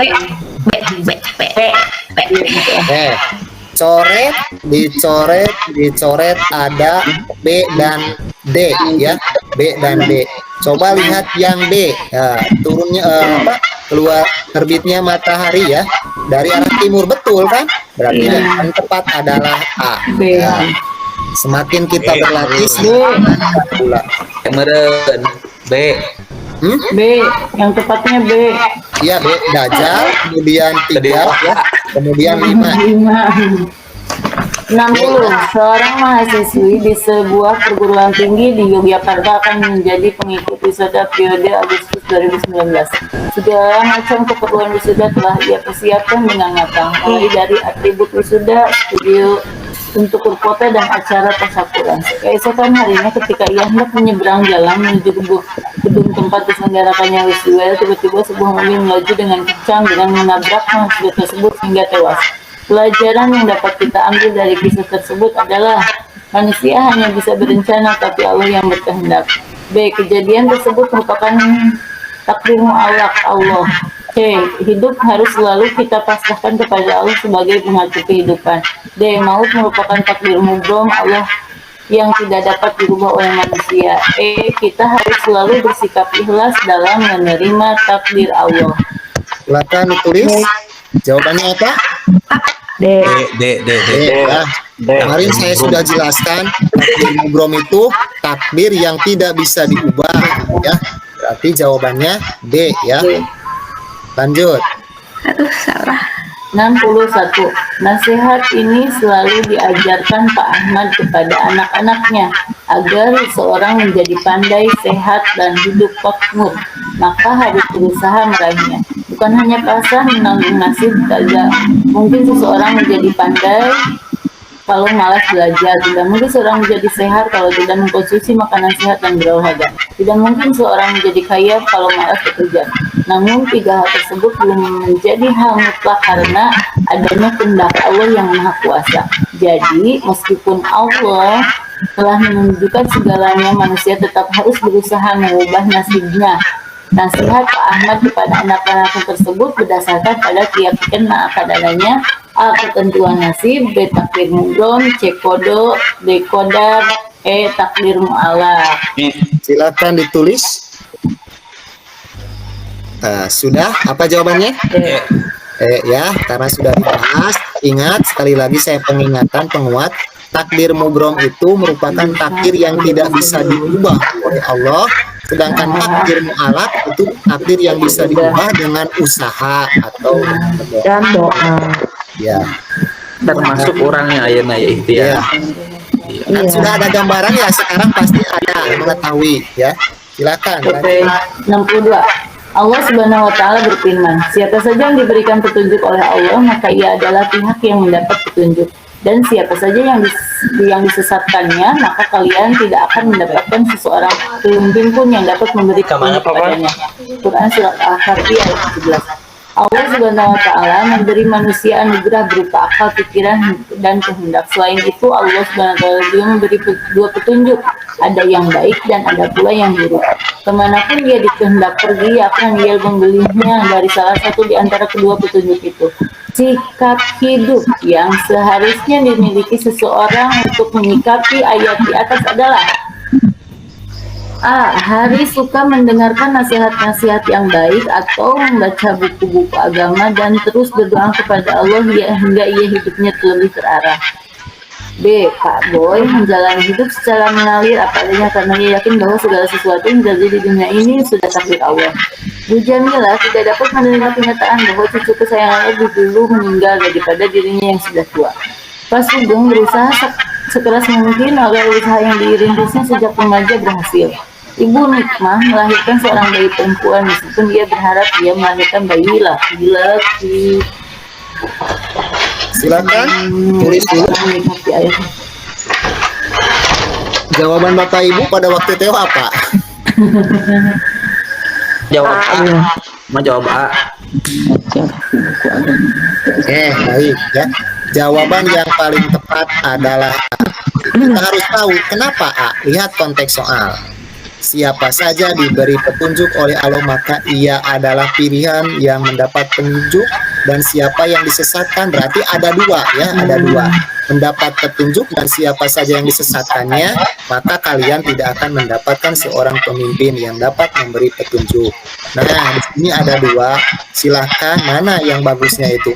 Ini ya, Pak Haris suka mendengarkan nasihat-nasihat yang baik atau membaca buku. Nah, terus sehingga hidupnya akan lebih terarah. Ya. Kenapa yang B salah? Ya, lihat. Ini seolah-olah hanya menjalankan takdir, ya. Lalu ini menjalankan hidup mengalir seperti biasa, bahwa dia itu seolah-olah mengandalkan takdir. Kenapa itu salah, ya? Jamilah tidak menerima kenyataan, ya, menolak kenyataan. D sugeng, ya, lain budaya ini mas sugeng ya. Mungkin agar misalnya selalu ambisi tanpa ingat kepada Allah. Yang jelas Ibu Nikma melahirkan seorang bayi perempuan meskipun ia berharap ya, tetapi Allah belum menakdirkan. Tapi jawaban yang paling tepat itu adalah A ya. Good. Perhatikan Quran surat Yunus ayat 31 bang ini. Yuridul hayya minal mayyiti mending tahu yuridul mayyiti minal hayy maksudnya. Ulama ada yang memakai potongan ayat dengan pengertian mengeluarkan seseorang mukmin dari kekafiran atau mengeluarkan orang yang pandai dari kebodohan. Pemahaman makna ayat seperti ini diperbolehkan melalui titik-titik. Ungkapan di atas merupakan pengertian dari tafsir, terjemah, takwil, tafsir bil al-maksur, terjemah maknawiyah. Silakan ditulis. Jawabannya apa? Takwil. Ya, masih hangat ya, masih hangat. Terus saya ulangi kembali karena di dalam tahun ke tahun itu suka ada yang ini. Lanjut berdasarkan modul ini Arabnya juga. 64. Nah, Di antara kutipan ayat-ayat di antara kutipan ayat-ayat ini termasuk ayat Muhammad. Oke ya. Kemarin sudah saya jelaskan bahwa jawaban yang paling tepat adalah D ya. Ya yuhannas subudu rabbakumul ladzi khalaqakum min qablikum la'allakum tattaqun. Ya, D yang jelas betah dibaca pokok nama ayat Muhammad. Lanjut. Perhatikan ayat dalam Quran surat Al-Baqarah ayat 43 yang artinya dan dirikanlah salat, tunaikanlah zakat dan rukunlah bersama orang-orang yang rukun. Ayat tersebut bersifat global yang menjelaskan tentang perintah sholat. Kemudian ayat tersebut ditafsirkan dengan hadis Nabi yang artinya sholatlah sebagaimana kalian melihat aku sholat. Maka apabila telah tiba waktu sholat, hendaknya selalu salah seorang di antara kalian yang mengundangkan azan dan orang yang lebih tua di antara kalian menjadi imam. Hadis riwayat Bukhari. Cara penafsiran tersebut adalah contoh dari pendekatan penafsiran tafsir birro'i. Apakah kesimpulan ini benar? Pernyataan berikut ini yang menunjukkan alasan yang paling tepat. Ini mana? Salah karena contoh di atas merupakan pendekatan tafsir bil maksur. B. Salah karena tafsir biroi merupakan tafsir dengan pendekatan isyarat Nabi. C. Salah karena tafsir biroi merupakan pendekatan tafsir yang penelaran dari ijtihad Nabi. D. Benar karena tafsir biroi adalah tafsir yang sangat pendekatan riwayat. E. Benar karena tafsir biroi adalah pendekatan tafsir ayat dengan hadis Nabi. Silakan ditulis dulu. Oke, kemarin masih hangat ya.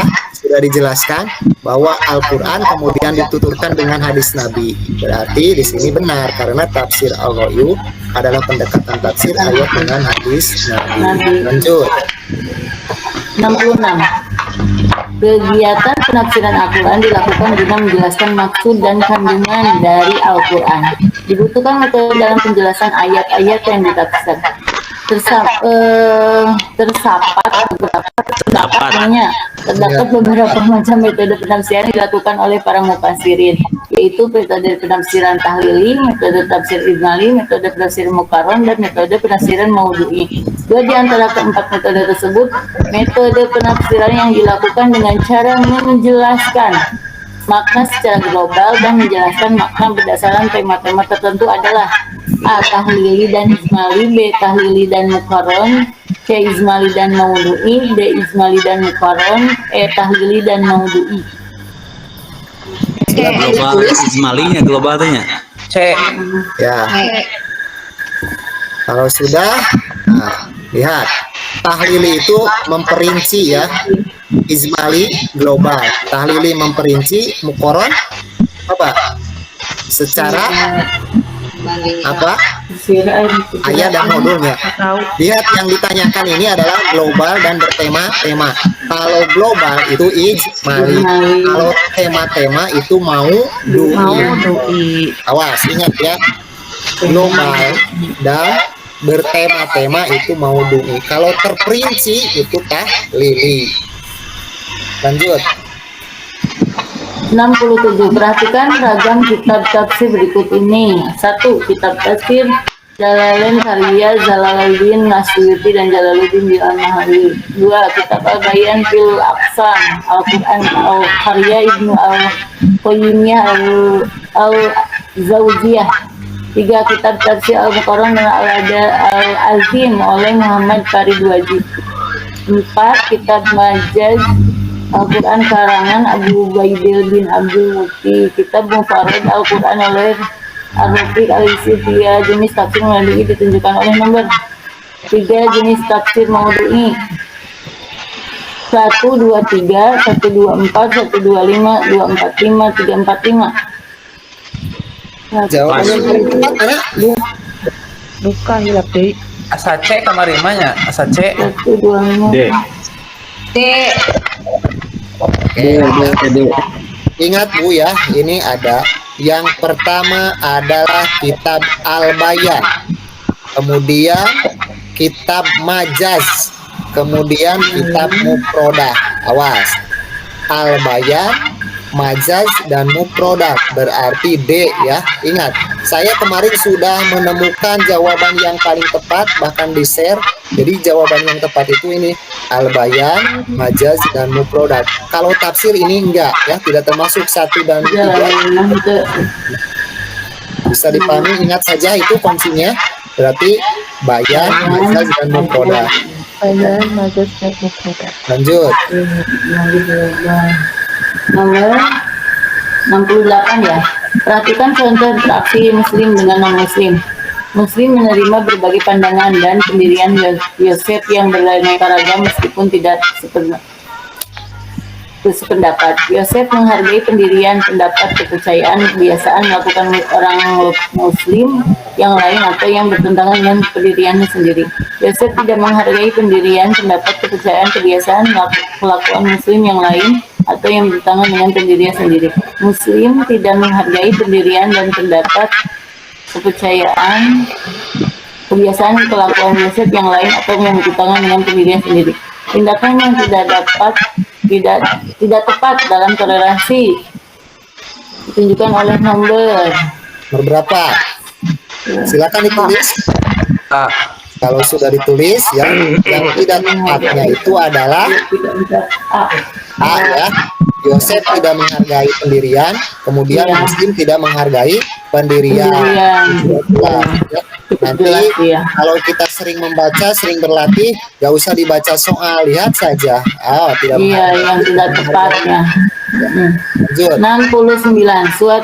Suatu hadis sahih bila terpenuhi 5 syarat, yakni persambungan sanad, para riwayat berdasar adil, para riwayat bersifat Dabi, itu tidak ada kejanggalan, tidak terjadi ilat. Apabila sebuah hadis tidak memenuhi salah satu saja dari 5 persyaratan hadis tersebut, maka hadis tersebut dikatakan dhaif. Misalnya perawi pada serangkaian sanad dinilai tidak siko bermakna A terpercaya dan adil, terpercaya dan double, kekuatan hafalannya, baik akhlaknya. Silakan ditulis dulu. Apa jawabannya?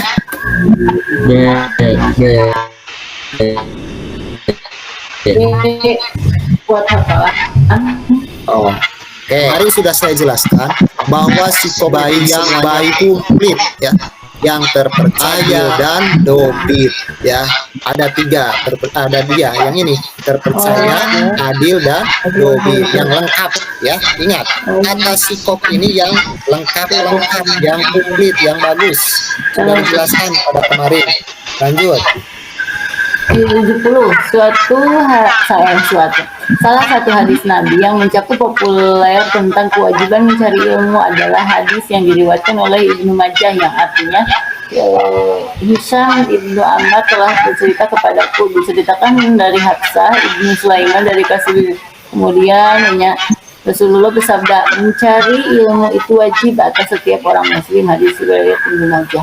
Hadis ini banyak diriwayatkan oleh para sahabat Nabi dalam sanad lainnya, namun Anas bin Malik menganggap bahwa hadis ini dhaif dikarenakan salah satu periwayatan yaitu Hafsah bin Sulaiman dinilai tidak sikoh oleh Yahya bin Ma'in dan dikatakan matruk oleh Ahmad bin Hambal dan Bukhari. Namun hadis ini dikuatkan dengan adanya jalur lain, dan hadis ini seringkali menjadi rujukan dalam berbagai kajian dengan bahasan terkait. Jika dicermati, pernyataan yang paling tepat untuk menunjukkan alasan mengambil dasar hukum melalui hadis tersebut adalah A.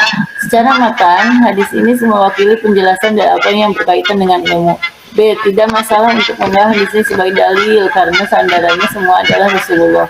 C. Hal ini sebabkan Ibnu Majah adalah salah satu perawi yang banyak meriwayatkan hadis. D. Meskipun hadis ini dhaif, akan tetapi kandungan matanya jelas sejalan dengan jalan Al-Quran yang memerintah kaum muslimin menggali pengetahuan.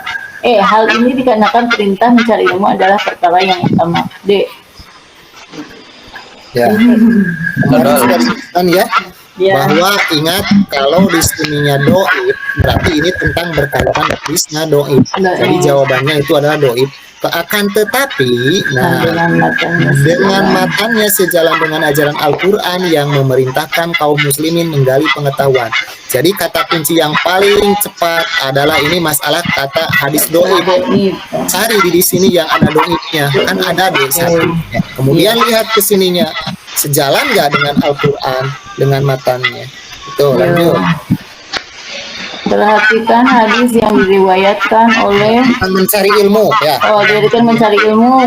A. Dinyatakan sebagai pewaris para nabi. B. Didoakan oleh makhluk-makhluk yang ada di darat, di udara dan D. Dinilai lebih utama dibanding ibadah. D. Sudah nomor 70. Iya, sedikit lagi sampai sedikit 75 kan. Diiringi perjalanan oleh Allah menuju surga, diiringi oleh para malaikat dan para nabi. Yang kurang tepat. Silakan ditulis. Oke. Waris Nabi ayah. Oke, baik. Nah, di sini terkecoh ya Bapak Ibu. Oke. Betul ya, dinyatakan sebagai pewaris Nabi, betul. Kurang tepat kan? Doakan oleh makhluk yang ada di darat maupun di udara. Pokoknya ini betul sekali. Dinilai lebih utama dibanding ahli ibadah, betul. Diiringi perjalanannya oleh ahli menuju surga. Kenapa salah? Karena ada para nabi. Nah, ini yang jadi didoakan oleh para malaikatnya. Betul, kalau di didoakan oleh malaikat ini ada kata para nabi. Oke. Bisa dipahami ya sekarang. Lanjut. Karena sesuai hadis. Perhatikan hadis yang diriwayatkan oleh Bukhari yang artinya Rasulullah bersabda, jauhilah 7 dosa besar yang membinasakan. Para sahabat bertanya, apa dosa-dosa itu? Rasulullah menjawab, syirik, sihir, membunuh jiwa yang diharamkan Allah kecuali dengan alasan yang benar, memakan riba, memakan harta anak yatim, lari dari medan perang, dan menuduh zina terhadap orang-orang perempuan yang menjaga kehormatannya. Hadis riwayat Bukhari. Hadis tersebut menguatkan ayat Al-Quran, yaitu Quran Surat Al-An'am ayat 152. Kemudian dalam hadis lain, Rasulullah juga bersabda, dari salam di saat Rasulullah bersabda, saya dan orang-orang yang menanggung hidup anak yatim akan berada di surga seperti ini. Rasulullah bersabda dengan sambil menempatkan tangan telunjuk dan jari tengah. Berdasarkan hasil tersebut, pernyataan yang paling tepat untuk menjelaskan kedudukan hukum menanggung hidup anak yatim adalah A. Dianjurkan karena orang yang mau menanggung hidup anak yatim dijanjikan akan masuk surga dan berdampingan dengan Rasulullah. B. Dianjurkan karena Rasulullah mencintai orang yang menanggung hidup anak yatim. C. Dianjurkan karena orang yang menanggung hidup anak yatim pasti akan masuk surga. D. Tidak dianjurkan jika kita khawatir akan berbuat zalim terhadap hak anak yatim. Tidak dianjurkan selama kita merasa tidak kurang mampu. Silakan tulis dulu. Ya, jawabannya apa? Ya, kemarin sudah dijelaskan lebih detail, lebih jelas bahwa orang yang menghidupi anak yatim itu dijanjikan sama Rasulullah masuk surga berdampingan dengan Rasulullah seperti halnya jari telunjuk sama jari tengah. Lanjut. 73. Usul teuing teu macan aku ya soalnya. Secara umum fungsi hadis adalah sebagai penjelas atau bayan terhadap makna Al-Quran yang umum, global, dan mutlak. Beberapa fungsi hadis terhadap Al-Quran antara lain bayan takhir, takkid atau bayan tafsir, bayan tasyri, dan bayan nasah. Yang dimaksud dengan bayan takkid adalah A. Hadis menjelaskan apa yang perlu diisyaratkan dalam Al-Quran. B. Hadis menguatkan apa yang sudah dijelaskan dalam Al-Quran. C. Hadis menjelaskan makna ayat Al-Quran yang masih global. D. Hadis berfungsi menciptakan hukum syariat yang belum dijelaskan Al-Quran. E. Hadis membatalkan atau menghapus ketentuan yang terdapat dalam Al-Quran. Tulis dulu jawabannya. Ya, jadi jawaban yang paling tepat adalah menguatkan. Ya, bayan takkid itu penguat, menguatkan. B ya. Oke. 74. Untuk menegakkan dan menyebarkan agama Islam, Khalifah Utsman bin Affan menempuh jalan dan strategi dakwah diantaranya perluasan wilayah. Upaya perluasan daerah kekuasaan Islam diantaranya adalah melanjutkan usaha penaklukan Persia. Selanjutnya strategi dakwah yang tidak kalah pentingnya adalah pada masa Khalifah Utsman bin Affan adalah kecuali standarisasi Al-Quran, pengangkatan para pejabat, pembangunan fisik, pembangunan armada laut, dan hanya melanjutkan perluasan wilayah sampai ke Tabaristan. Silakan ditulis jawabannya. Kecuali. Jawabannya apa?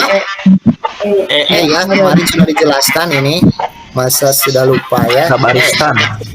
Ya, lanjut terakhir. 75. Pada masa Bani Abbasiyah, proses pengembangan peradaban yang dibangun begitu cepat membawa perubahan besar bagi perkembangan peradaban ilmu pengetahuan selanjutnya. Bani Abbasiyah eksis selama 505 tahun dan diperintah oleh 37 khalifah dengan mampu menciptakan peradaban yang menjadi kiblat dunia pada saat itu. Peradaban yang dikenal sepanjang masa. Berikut adalah faktor yang mendukung dalam perkembangan dakwah dan perluasan wilayah pada masa Bani Abbasiyah. Kecuali A. Motivasi belajar menjadi pendorong gairahnya masyarakat belajar. Karena didatangi tempat-tempat belajar seperti Kutab dan madrasah pun yang berkeluhan tinggi seperti universitas. Khalifah Harun al-Rasyid terkenal sebagai khalifah yang sangat cinta pada ilmu pengetahuan, baik belajar maupun bangun fasilitas belajar seperti sekolah, perpustakaan, media guru, menyediakan bentuk gerakan terjemah. Masyarakat Bani Abbasiyah saat itu merupakan kaum permalas yang hanya membanggakan sejarah. Abu Abbas Safa sebagai pendiri Bani Abbasiyah memiliki masa kepemimpinan yang mampu menciptakan suasana dan kondusif.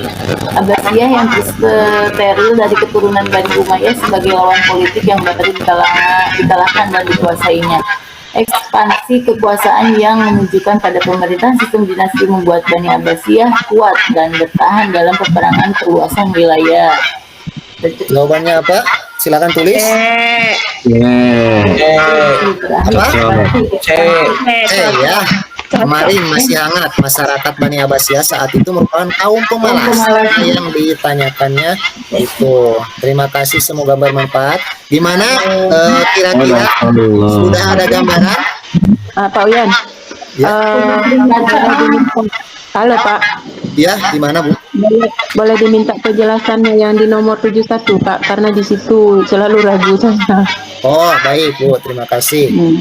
Nah, di sini satu ya Bu, tentang hak mencari ilmu. Yang kita harus, yang betulnya itu adalah kita itu sebagai pewaris para nabi dinyatakan. Kemudian didoakan oleh makhluk-makhluk yang ada di darat, di udara, serta di air, itu betul. Kemudian yang C, dinilai lebih utama dibanding ahli ibadah. Lebih baik orang yang berilmu dari tidurnya, ya. Contohnya itu tidurnya orang berilmu itu lebih baik daripada sholatnya yang tidak berilmu. Yang B, diiringi perjalanannya oleh Allah menuju surga. Kenapa yang E jawabannya, yang ditanyakannya itu yang kurang tepat? Ini yang jadi pengecohnya itu adalah ini, para nabi. Sedangkan dalam konteks soal dalam hadis Wa inna tersebut malaikata tidak ada, hanya yang diridhoinya itu oleh malaikat. Nah, yang salahnya ini Bu. Ya, gimana Bu Suraya? Sudah paham? Ya sudah. Makasih Pak. Baik ya. Gimana sekarang sudah ada remeng-remeng atau gambaran terhadap soal-soal UP? Sudah baca terus. Ya, kita cari terus. Gini ya, kalau misalkan saya sengaja tidak dikasih jawaban begini, karena ini kalau sudah ada jawaban, membacanya itu fokus mata itu melihat jawaban. Ya. Jadi tidak ada pertanyaan. Kalau kita melatih sudah di jawaban sini, saya mencoba belajar dari yang sudah beri jawaban. Tidak akan fokus konsentrasi mata ingin benar, karena ingin melihat jawaban yang paling tepat. Makanya saya berinisiatif, jawaban tersebut silakan ditulis. Nanti apabila yang tidak dimengerti atau yang kurang paham, silakan ditanyakan gitu. Kemudian bisa mencari sendiri. Nah, kemudian ini dari saya mungkin ya, barangkali ada soal dari siapa saja, silakan mau di-share-nya disampaikannya oleh siapa saja, saya bebas ya, tidak hanya oleh saya. Kalau punya itu silakan. Ini saya mendapatkan soal ini berdasarkan ternyata yang kemarin Theo itu dari tahun 2022. Nah, saya rangkum berdasarkan kisi-kisi, karena yang 2022 itu ada sebagian yang tidak termasuk pada kisi-kisi 2023. Saya sengaja ini dirangkum untuk yang mengacu kepada kisi-kisi 2023. Ada banyak soal tetapi ya tidak mengacu pada kisi-kisi. Makanya saya minta kepada teman-teman, barangkali dari kampus yang lain ada yang memberikan soal, tolonglah di-share ke grup, nanti bisa bahan acuan baik itu oleh saya maupun teman-teman yang lain. Silakan untuk membahas. Bukannya saya ingin menggurui ya, tapi saya silakan untuk bisa memberikan penjelasan supaya teman-teman kita yang belum paham itu bisa mengerti terhadap hal tersebut. Saya senang apabila, Pak, ini apa? Kenapa alasannya? Saya merasa tertantang. Apabila saya tidak tahu, maka saya akan mencari. Ya, itu alasannya. Mungkin itu saja Pak. Mohon maaf apabila ada kelebihan dan kekurangannya. Tauyan. Ya. Eta nomor berapa? Nomor berapa Pak Ana? 5. Ya, 65. Oh ya, yang ini. Ayat Al-Qur'an. Lebih luhurna. Ya, yang ini ayat Al-Qur'an ya dijelaskan oleh hadis nabinya. Ya. Ya. Tapi eta benar tafsir biroi menurut abdi ya mah. Salah eta tafsir biroi. Bukan Pak Ana. Ya, pokoknya jawabannya yang salah lepas. Berarti antara A, B sama C ya. Mohon. Kan eta paling tadi penjelasan anak kirang langkung wenten kedah muka dari balat dan Google. Iya Pak Ana. Ya. Makanya yang saya sampaikan, saya sudah mencari pilihan saya antara B sama E. Nah, pilihan saya itu antara B sama E. Kan harus tepat. Ternyata setelah saya kaji lagi, kalau secara spesifik saya melihatnya yang gimana ya, sesuai dengan hadis Nabi. Kemudian atas sebagaimana kalian ini dituturkan, itu ada rinciannya.